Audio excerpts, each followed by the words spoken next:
लेकिन प्रदीप सिंह यहाँ पर पंकज कह रहे हैं कि ये दोनों ही राज्यों में बीजेपी नहीं का सरकार सुरखूर बना नहीं पाएगी। आपको किन मुद्दों पर और किन राजनीतिक रणनीति का जोर ज्यादा दिखाई देता है? मध्य प्रदेश से शुरू करते हैं। नहीं, देखिए संदीप जी, मध्य प्रदेश और छत्तीसगढ़ दोनों की अगर बात करें तो ये बिल्कुल सही बात है कि चुनाव की शुरुआत में मध्य प्रदेश छत्तीसगढ़ दोनों में कांग्रेस पार्टी आगे थी।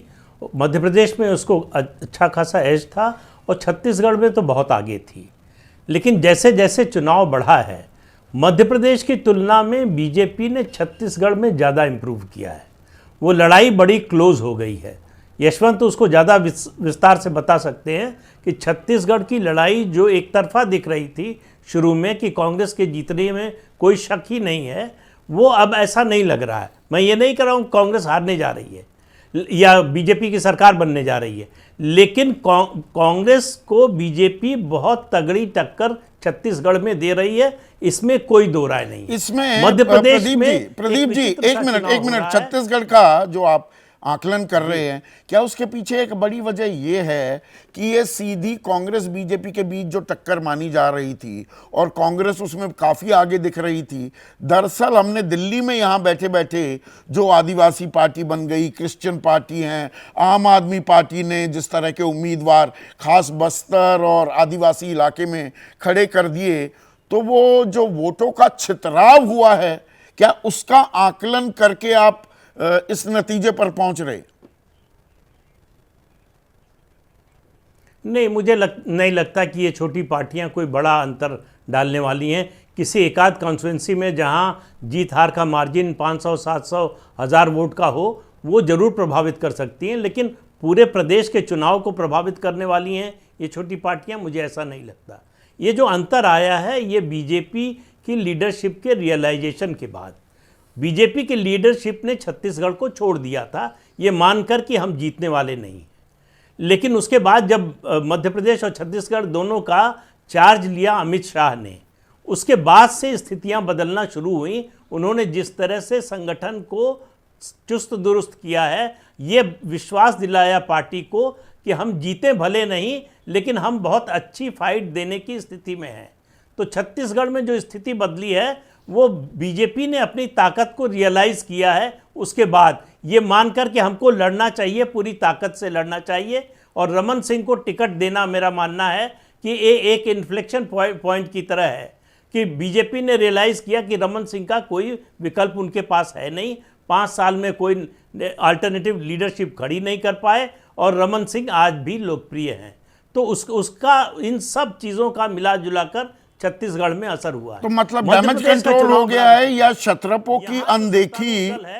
प्रदीप जी, शत्रपों की अनदेखी बीजेपी को भारी पड़ सकती है, जैसा कि कर्नाटक में पड़ी। बीएस येदियुरप्पा आप मुझसे बेहतर जानते हैं, उनको खूडे लाइन ही लगाए रखा गया था प्रचार के दौरान भी। अब वहां पर भी कोर्स करेक्शन हुई है, उनके बेटे को प्रदेश अध्यक्ष बनाया गया है।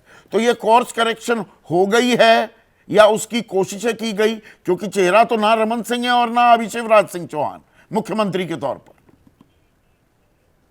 नहीं, कोर्स करेक्शन तो नहीं हुआ। देखिए, कर्नाटक में जो बीजेपी ने किया उसका तात्कालिक नुकसान उसको ज़रूर हुआ, लेकिन उसका दीर्घकालिक फ़ायदा बीजेपी को होगा। इस तरह के जब आप कदम उठाते हैं तो तत्काल आपको बहुत बड़ा घाटा होता है। हमने उत्तर प्रदेश में कल्याण सिंह के मामले में देखा, और हमने मध्य प्रदेश में उमा भारती के मामले में देखा। इसी तरह से आप देखिए कर्नाटक में जो है येदियुरप्पा के मामले में देखिए। लेकिन कुल मिलाकर पार्टी में ये जो यशवंत अभी बात कह रहे थे कि पार्टी का मानना है कि संगठन नेता बनाता है और संगठन बदल सकता है। पर ये माकूल वक्त है प्रदीप सिंह? क्या ये माकूल वक्त है ऐसी राजनीतिक रणनीति बनाने का या दूरगामी सोच को अपनाने का? बैक टू बैक चुनाव चल रहे हैं ना, अभी तो there is no breathing space. ये विधानसभा के खत्म होंगे, सेमीफाइनल खत्म हुआ, फाइनल मूव आए खड़ा है सामने। नहीं, देखिए, एक तो मैं ये मानता नहीं कि ये सेमीफाइनल है। इसका लोकसभा के चुनाव के नतीजों पर कोई असर नहीं पड़ने वाला है। एक बात। दूसरी बात ये है कि देखिए, वक्त तो ये आप तय कभी कर ही नहीं पाएंगे कि ये सही वक्त है बदलने का। जब आपको लगे कि नहीं अब इसको और नहीं चलाया जा सकता, तभी वक्त होता है बदलने का। अगर लीडरशिप को लगता है कि अब ये हम समय आ गया है बदलने का, जैसे येदियुरप्पा के मामले में किया, ये उस समय भी सवाल उठ सकता था कि भाई चुनाव के बाद भी कर सकते थे, चुनाव में क्यों जोखिम लिया आपने?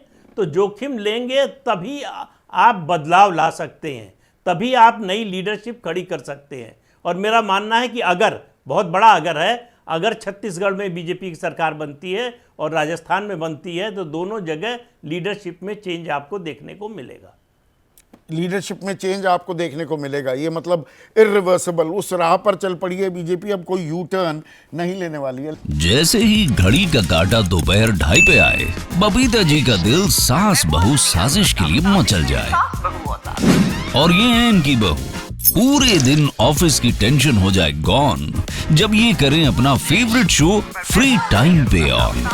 इनकी तरह आप भी देखिए अपना फेवरेट शो अपने टाइम पर और डाउनलोड कीजिए एबीपी लाइव ऐप अपने स्मार्ट टीवी पर।